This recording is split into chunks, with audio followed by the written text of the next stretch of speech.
दो पल की खुशी के लिए कुछ ऐसे निर्णय ले लेता है जो निर्णय बहुत ही खतरनाक साबित होते हैं।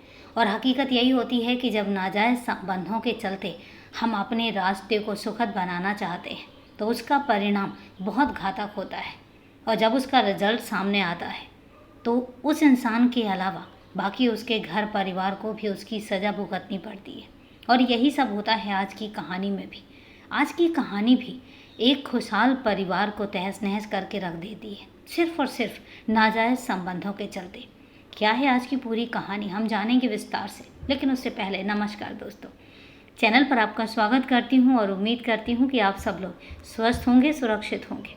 दोस्तों, कहानी में अगर आप नए हैं या अभी तक आपने चैनल को सब्सक्राइब नहीं किया है तो सबसे पहले आप चैनल को सब्सक्राइब कर लीजिए और इसके साथ ही बेल आइकन प्रेस करना ना भूलें फर्दर नोटिफिकेशन के लिए। और इसके साथ ही कहानी में लास्ट तक बने रहें और कहानी के बारे में आपकी क्या राय है वो भी कमेंट करके ज़रूर बताएं। तो चलिए दोस्तों, अब आपका समय नहीं लेते और जानते हैं कि आज की पूरी कहानी क्या है। शादीशुदा संदीप ने राहों में खुद कांटे बोए थे। उसे उम्मीद थी कि वो कांटे दूसरे को चुभेंगे। उसे क्या पता था कि वो कांटे जहरीले बनकर उसकी जान ले लेंगे। 21 मार्च 2018 की प्रातः 9 बजे कानपुर के बर्रा थाने के प्रभारी भास्कर मिश्रा को गहोई निवासी बबलू भदौरिया ने सूचना दी कि पांडु नदी पर बने काठ पुल के नीचे एक युवक की लाश तैर रही है। मिश्रा को मामला गंभीर लगा। अपने उच्चाधिकारियों को लाश की जानकारी देकर वह पुलिस टीम के साथ घटनास्थल की ओर रवाना हो गए। पांडु नदी थाना बर्रा से करीब 3 किलोमीटर दूर है। भास्कर मिश्रा को वहां पहुंचने में आधा घंटे का समय लगा और उस समय वहां भीड़ जुटी हुई थी। लोग पुल से झांक झांक कर नदी में तैरते शव को देख रहे थे।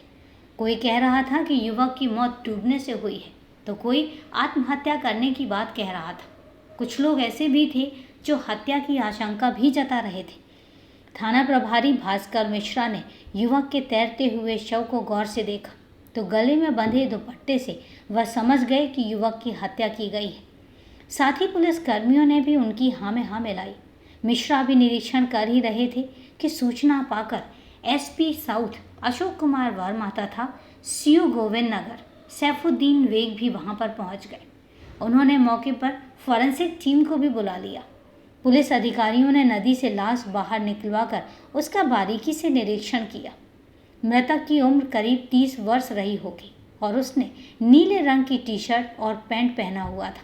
युवक का गला रेतने के अलावा उसके सीने को किसी नुकीली चीज़ से गोदा गया था। सिर पर भी कई घाव थे और उसके गले में दुपट्टे से बंधा हुआ था। एसपी अशोक कुमार वर्मा ने मृतक की जामा तलाशी कराई तो उसके पास से कुछ भी बरामद नहीं हुआ। थाना प्रभारी को वह देखकर जरूर ताज्जुब हुआ कि मृतक ने उल्टा अंडरवियर पहना हुआ था। उन्हें लगा कि संभवतः यह प्रेमिल संबंधों में हुई हत्या का मामला रहा होगा। उसकी हत्या कहीं और की गई होगी और शव को यहाँ फेंक दिया गया होगा। अब तक शव को सैकड़ों लोग देख चुके थे लेकिन कोई भी मृतक की शिनाख्त नहीं कर पाया था। इससे यही लगा कि मृतक युवक यहाँ का नहीं है। शिनाख्त न होने पर पुलिस ने मौके की कार्रवाई निपटाकर लाश को मॉर्चरी में रखवा दिया और साथ ही अज्ञात के खिलाफ हत्या का मुकदमा दर्ज करके उसके हुलिये की सूचना वायरलेस से कानपुर नगर और कानपुर देहात के थानों को दे दी। उसी रोज़ शाम 4 बजे थाना प्रभारी भास्कर मिश्रा थाने में आए तो उन्हें 2 लोग उनकी प्रतीक्षा में बैठे मिले। उनमें से अधेड़ उम्र का व्यक्ति बोला, सर मेरा नाम महेंद्र सिंह है और यह मेरा बड़ा बेटा कुलदीप है। मैं घाटमपुर कस्बा के जवाहर नगर मोहल्ले में रहता हूँ। मेरा छोटा बेटा संदीप दिल्ली में नौकरी करता है और अपनी पत्नी और बच्चों के साथ वहीं पर रहता है। संदीप 19 मार्च को दोपहर पुरानी दिल्ली रेलवे स्टेशन से ट्रेन द्वारा कानपुर के लिए रवाना हुआ और रात 10 बजे कानपुर स्टेशन पर उतरा था। इस बीच वह बराबर वीडियो कॉलिंग द्वारा अपनी पत्नी रेनू के संपर्क में था। नौबस्ता थाना के अंतर्गत आशा नगर में हमारा मकान बन रहा है और इसी मकान में संदीप को आना था। लेकिन जब वह मकान में नहीं पहुंचा तो उसका मोबाइल भी बंद हो गया और हमने उसकी खोजबीन शुरू की। बहू को जानकारी दी तो वो भी घबराकर दिल्ली से कानपुर आ गई। जब संदीप का कुछ भी पता नहीं चला तो हम संदीप की गुमशुदगी दर्ज कराने थाना नौबस्ता आ गए और वहाँ से पता चला कि बर्रा थाना क्षेत्र में एक युवक की लाश मिली है। हम उस लाश का फ़ोटो देखना चाहते हैं कि वह किसकी है। थाना प्रभारी ने पांडू नदी से जो लाश बरामद की थी उसके फ़ोटो उनके मोबाइल फ़ोन में थे। उन्होंने वो फ़ोटो महेंद्र सिंह को दिखाए तो फ़ोटो देखते ही वह फफक कर रो पड़े। उन्हें देखकर उनका बेटा कुलदीप सिंह भी रोने लगा। वह लाश संदीप की ही थी। संदीप की हत्या की खबर जैसे ही घर पहुंची तो घर में कोहराम मच गया। घर पर रिश्ते नातेदारों की भीड़ जुटने लगी। थाना प्रभारी ने संदीप सिंह की हत्या के बाबत महेंद्र सिंह से पूछा तो वह बोले, सर हमारे किसी से कोई रंजिश नहीं है। मुझे तो लगता है कि संदीप की हत्या लूट के इरादे से की गई होगी। लुटेरों द्वारा लूट की बात थाना प्रभारी को हजम नहीं हुई, क्योंकि लुटेरे इस तरह निर्मम हत्या नहीं करते। हत्या का कारण उन्हें कुछ और ही नजर आया। एसपी अशोक कुमार वर्मा के निर्देश पर पुलिस ने सबसे पहले मृतक संदीप की पत्नी रेणु सिंह से पूछताछ की। रेणु ने बताया कि वह 19 मार्च की दोपहर 1:15 बजे पुरानी दिल्ली रेलवे स्टेशन से कानपुर जाने के लिए ट्रेन में बैठे थे। उनके पास 25,000 रुपये नकद, गले में सोने की चेन, सोने की 2 अंगूठियाँ तथा महंगा मोबाइल फ़ोन था। शाम 4:30 बजे उन्होंने मुझे वीडियो कॉलिंग की और बताया कि वह गाज़ियाबाद से आगे हैं। रात 9:55 पर उन्होंने मुझे बताया कि वह कानपुर सेंट्रल रेलवे स्टेशन पर उतर गए हैं और टेम्पो से आशा नगर जा रहे हैं। रात 11:15 बजे उन्होंने फिर मुझे वीडियो कॉल करके बताया कि वह नौबस्ता सब्जी मंडी पहुंच गए। सवारी ना मिलने से पैदल ही आशा नगर स्थित निर्माणाधीन मकान की ओर जा रहे हैं और इसके बाद उनसे कोई बातचीत नहीं हुई। रेणु सिंह ने आगे बताया, मैंने फिर सुबह के समय उनसे बात करनी चाही तो उनका मोबाइल स्विच ऑफ मिला। इसके बाद मैंने ससुर जी को सारी जानकारी दी तो उन्होंने बताया कि संदीप ना तो घर पहुंचा है और ना ही बन रहे मकान पर। बेचैनी बढ़ी तो मैं कानपुर आ गई। यहाँ आकर पता चला कि उनकी किसी ने हत्या कर दी है। रेणु ने यह भी बताया कि वह पति के साथ सुखमय जीवन बिता रही है, उसको कोई कमी नहीं है और उसके पति की हत्या किसने और क्यों की उसे इसकी कोई जानकारी नहीं है। मृतक संदीप की पत्नी और परिवार के अन्य सदस्य रंजिश से इनकार कर रहे थे। लूट की घटना थाना प्रभारी को हजम नहीं हो रही थी। हकीकत जानने के लिए उन्होंने संदीप के मोबाइल फ़ोन की कॉल डिटेल्स निकलवाई। कॉल डिटेल्स का अध्ययन करने पर पता चला कि उस दौरान संदीप की अपनी पत्नी के अलावा एक और नंबर पर बात हुई थी। पुलिस ने उस नंबर का पता लगाया तो वह नंबर तिलसड़ा घाटमपुर की नेहा सिंह का निकला। यह पता चलते ही थाना प्रभारी को कहानी में प्रेम प्रसंग वाली बात नजर आने लगी। इसके बाद पुलिस ने नेहा सिंह के मोबाइल की कॉल डिटेल्स निकलवाई, जिससे पता चला कि 19 मार्च 2018 की शाम नेहा ने एक नंबर पर SMS भेजा था, जिसमें उसने लिखा था, आ जाना, आज उसे उल्टा करूँगी। जिस नंबर पर उसने वह SMS भेजा था वह नंबर पटेल नगर कालपी उरई निवासी प्रवीण कुमार श्रीवास्तव का निकला। थाना प्रभारी भास्कर मिश्रा ने पुलिस टीम के साथ 22 मार्च 2018 की रात प्रवीण कुमार के यहाँ दबिश देकर उसे हिरासत में ले लिया। कालपी से कानपुर आते आते प्रवीण कुमार ने रास्ते में ही सच्चाई बता दी। उसने संदीप की हत्या का जुर्म कबूल कर लिया। प्रवीण ने बताया कि बर्रा विश्व बैंक निवासी नेहा सिंह के कहने पर उसने अपने दोस्त देवेंद्र नागर के साथ मिलकर नेहा सिंह के घर पर ही संदीप की हत्या की थी और शव को कार में रखकर पांडू नदी में फेंक दिया था। प्रवीण कुमार की निशानदेही पर पुलिस ने नेहा सिंह और देवेंद्र नागर को उनके बर्रा स्थित घर से हिरासत में ले लिया। नेहा सिंह की निशानदेही पर पुलिस ने आला कत्ल हसिया, लूटी गई नकदी, मोबाइल फ़ोन, सोने की चेन, 2 अंगूठियाँ तथा बैग भी बरामद कर लिया। संदीप से लूटे गए पैसों में से प्रवीण कुमार ने 3 पैंट शर्ट खरीदी थी। पुलिस ने वह भी बरामद कर ली। हत्या में प्रयुक्त कार को भी पुलिस ने बरामद कर लिया। पुलिस द्वारा अभियुक्तों से की गई पूछताछ में नाजायज़ रिश्तों की सनसनीखेज कहानी प्रकाश में आई। हंसते खेलते परिवार के दरवाजे पर मौत की दस्तक उत्तर प्रदेश के कानपुर नगर से करीब 30 किलोमीटर दूर एक बड़ी आबादी वाला कस्बा घाटमपुर है। तहसील होने के कारण हर रोज़ यहाँ खूब चहल पहल रहती है। इसी कस्बे के जवाहर नगर मोहल्ले में महेंद्र सिंह अपने परिवार के साथ रहते थे और उनके परिवार में पत्नी मालती के अलावा 2 बेटे संदीप, कुलदीप और 2 बेटियां थीं। महेंद्र सिंह प्रतिष्ठित और धनाढ्य व्यक्ति थे। राजनीतिक लोगों में भी उनकी अच्छी पहुंच थी। दोनों बेटियों की वह अच्छे परिवारों में शादी कर चुके थे। भाई बहनों में संदीप सबसे छोटा था और वह पढ़ाई लिखाई में भी तेज था। इंटरमीडिएट पास करने के बाद उसने इलेक्ट्रिकल से पॉलिटेक्निक का डिप्लोमा किया था और इसके बाद उसने सरकारी नौकरी की कोशिश की, लेकिन असफल रहा। जब नौकरी नहीं मिली तो संदीप ने अपने पिता से कानपुर में कोई दुकान खोलने की इच्छा जाहिर की। थोड़े प्रयास के बाद ही उन्हें नौबस्ता के चित्रा डिग्री कॉलेज के पास एक दुकान किराए पर मिल गई। चूँकि संदीप ने इलेक्ट्रिकल से डिप्लोमा किया था, अतः उसने बिजली के सामान की दुकान खोल ली और कुछ ही समय में उसकी दुकान ठीक ठाक चलने लगी। दुकान पर ही एक रोज़ उसकी मुलाकात रेनू से हुई। उस रोज़ वह दुकान पर अपनी प्रेस ठीक कराने आई थी। 20 वर्षीय रेनू बेहद खूबसूरत थी और पहली ही नज़र में वह संदीप के दिल में रच बस गई। वह संदीप की दुकान से कुछ ही दूर स्थित कच्ची बस्ती में रहती थी। उसके माता पिता की मौत हो चुकी थी और उसका एक भाई अजय था और वह उसी के साथ रहती थी। अजय टेम्पो चलाता था। संदीप ने रेनू का फ़ोन नंबर ले लिया, जिसके बाद वह किसी न किसी बहाने उससे बात करता रहता था। लगातार बात होने से संदीप और रेनू के बीच नज़दीकियाँ बढ़ने लगी। संदीप भी सजीला और हृष्ट-पुष्ट युवक था। रेनू भी उसे चाहने लगी थी। चाहत दोनों ओर से बढ़ी तो दोनों घूमने फिरने भी जाने लगे और एक दिन बाजार बंदी के दिन संदीप रेनू को मोती झील पार्क ले गया और वहीं पर बातचीत के दौरान संदीप ने रेनू से अपने प्यार का इजहार कर दिया। रेनू संदीप के चेहरे पर एक गहरी नज़र डालकर बोली, संदीप, प्यार तो मैं भी तुमसे करती हूँ, लेकिन मुझे डर लगता है। कैसा डर? संदीप ने पूछा। यही कि तुम मुझे मझधार में तो नहीं छोड़ दोगे। कैसी बात करती हो रेनू, तुम तो मेरे दिल में बसी हो। मैं वादा करता हूँ कि मैं तुम्हारे हर सुख दुख में साथ दूंगा और जीवन भर साथ निभाऊंगा। रेनू और संदीप का प्यार परवान चढ़ ही रहा था कि उसी दौरान किसी तरह उनके घर वालों को इसकी भनक लग गई। यह रिश्ता ना तो रेनू के भाई अजय को मंजूर था और न ही संदीप के पिता महेंद्र सिंह को, पर संदीप और रेनू एक दूसरे को दिलो जान से चाहते थे।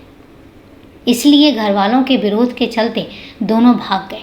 इस पर रेनू के भाई अजय ने इसकी रिपोर्ट थाना नौबस्ता में दर्ज करा दी। नौबस्ता पुलिस संदीप के पिता और भाई को पकड़ लाई और इसकी भनक जब संदीप और रेनू को लगी तो दोनों थाने में हाजिर हो गए और उनके आने पर पुलिस ने दोनों पक्षों का समझौता करा दिया।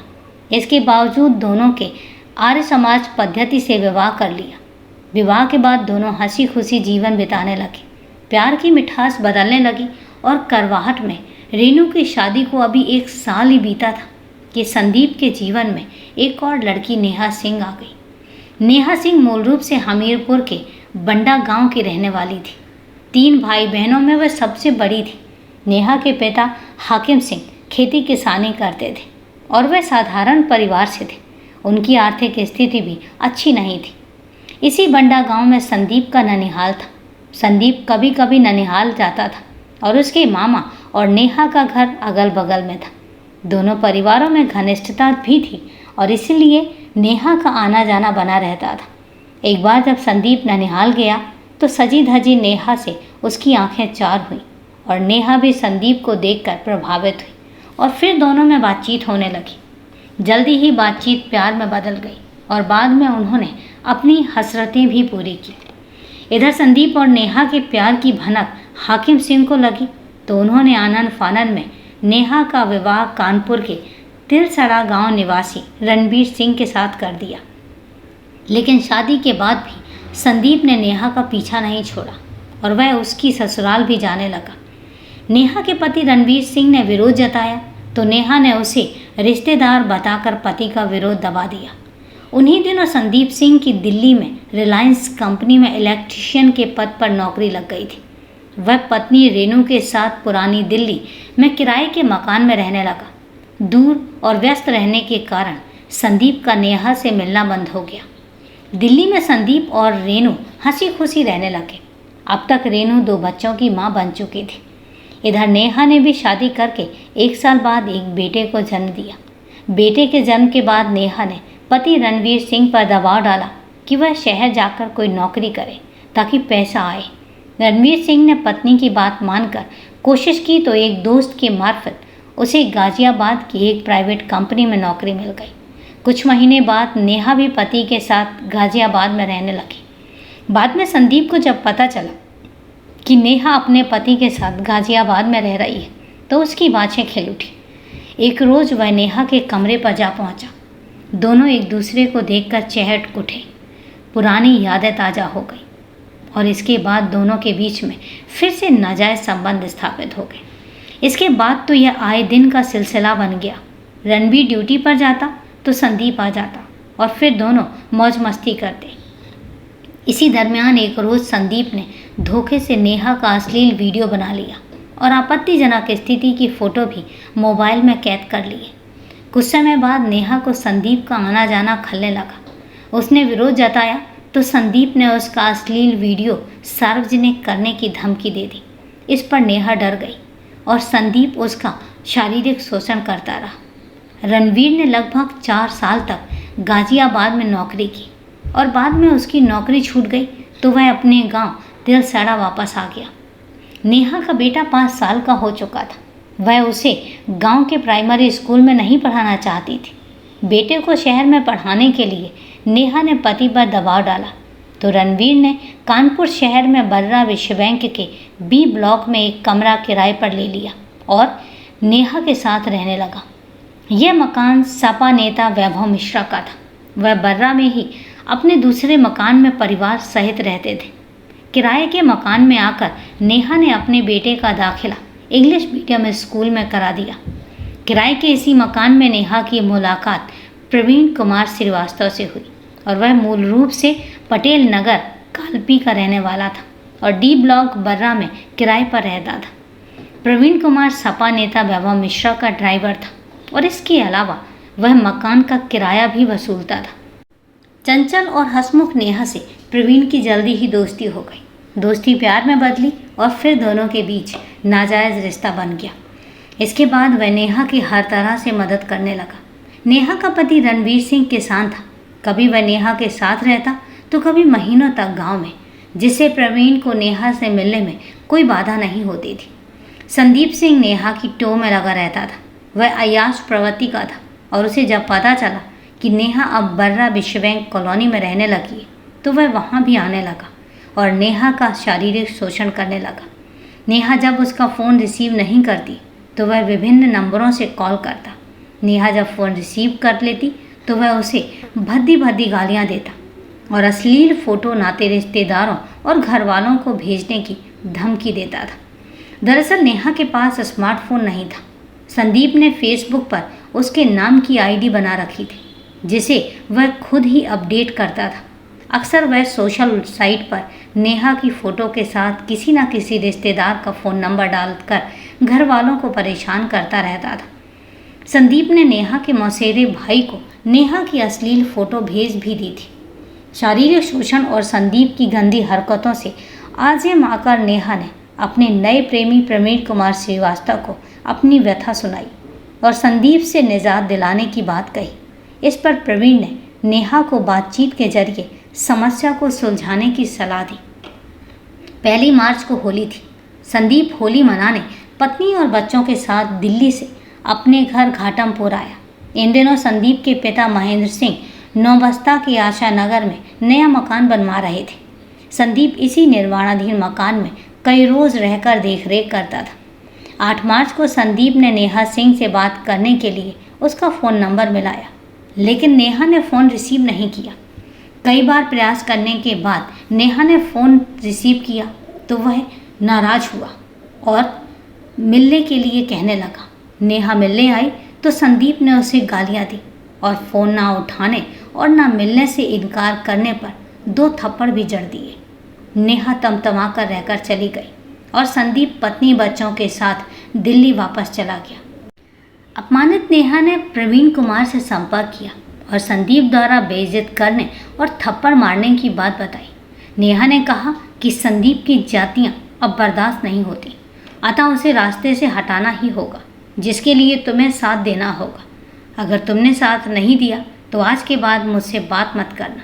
प्रेमिका की जिद प्रवीण कुमार संदीप को रास्ते से हटाने को राजी हो गया। साथ देने के लिए उसने अपने दोस्त बर्रा निवासी देवेंद्र नागर को भी राजी कर लिया। 18 मार्च 2018 को संदीप ने दिल्ली से नेहा को फ़ोन किया कि वह 19 मार्च को कानपुर आ रहा है, उसे मिलना होगा। इस पर नेहा ने जवाब दिया कि बेटे शुभम के पेपर 15 मार्च को ख़त्म हो गए हैं, अब वह अपनी ससुराल तिरसड़ा में है, इसलिए मिलना संभव नहीं है। इस पर संदीप ने उसके फ़ोटो और वीडियो वायरल करने की धमकी दे दी। धमकी से नेहा डर गई और बर्रा विश्व बैंक कॉलोनी स्थित मकान में मिलने का वादा कर लिया। संदीप के शहर आने की जानकारी पर नेहा 19 मार्च की दोपहर ससुराल से कानपुर आ गई। किराए के मकान पर पहुंचने के बाद नेहा ने प्रवीण कुमार को मैसेज किया कि संदीप आ रहा है, आ जाना, आज उसे उल्टा करना है। मैसेज पढ़कर प्रवीण अपने दोस्त देवेंद्र के साथ रात 9 बजे नेहा के कमरे में पहुंच गया और नेहा ने दोनों को छत पर बिठा दिया। इधर 19 मार्च को संदीप रात 10 बजे दिल्ली से कानपुर आया। इस बीच वह पिता, पत्नी व प्रेमिका के संपर्क में रहा। रास्ते में उसने खाने का सामान और शराब की बोतल खरीदी। फिर रात 12 बजे के आसपास नेहा के घर पहुंच गया। नेहा ने संदीप के साथ खाना खाया और उसे शराब पिलाई। इसके बाद संदीप ने नेहा के साथ नाजायज़ संबंध भी बनाए और उसके बाद वह वहीं लेटकर खर्राटे भरने लगा। उचित मौका देखकर नेहा ने छत पर बैठे प्रवीण और उसके दोस्त देवेंद्र नागर को कमरे में बुला लिया। तीनों मिलकर संदीप का गला स्टॉल से कसने लगे और हाथ पैर चलाने लगा। तभी नेहा हंसिया लेकर आई और उसने संदीप के सिर, गले और दिल पर कई वार किए। प्रवीण ने भी संदीप को हंसिये से गोदा और जिससे उसकी मौत हो गई। संदीप को मौत के घाट उतारने के बाद नेहा और उसके प्रेमी प्रवीण ने उसके गले से सोने की चेन, उंगलियों से दोनों अंगूठियां उतार ली। पैंट की तलाशी ली तो जेब में कुछ पैसे मिले जो निकाल लिए गए। इसके बाद संदीप को उसके कपड़े पहनाए और उसकी लाश को चादर में लपेट दिया गया। शव को ठिकाने लगाने के लिए प्रवीण कुमार रात 3 बजे अपने मालिक वैभव मिश्रा के घर पहुंचा और बताया कि उसकी बहन की तबीयत ज़्यादा खराब है, उसे अस्पताल पहुंचाना है, अतः कार की चाबी चाहिए। वैभव मिश्रा ने पहले तो इनकार किया, लेकिन पत्नी के कहने पर कार की चाबी दे दी। कार लेकर प्रवीण कुमार नेहा के कमरे पर आया और संदीप के शव को कार में रखकर तीनों पांडु नदी के काठ पुल पर पहुंचे और शव को पुल के नीचे फेंक दिया। लाश फेंककर वो वापस लौट आए। इधर 21 मार्च को गहोई निवासी बबलू भदौरिया ने पांडु नदी में एक युवक की लाश पानी पर तैरती देखी तो उसने बर्रा थाना प्रभारी को सूचना दे दी।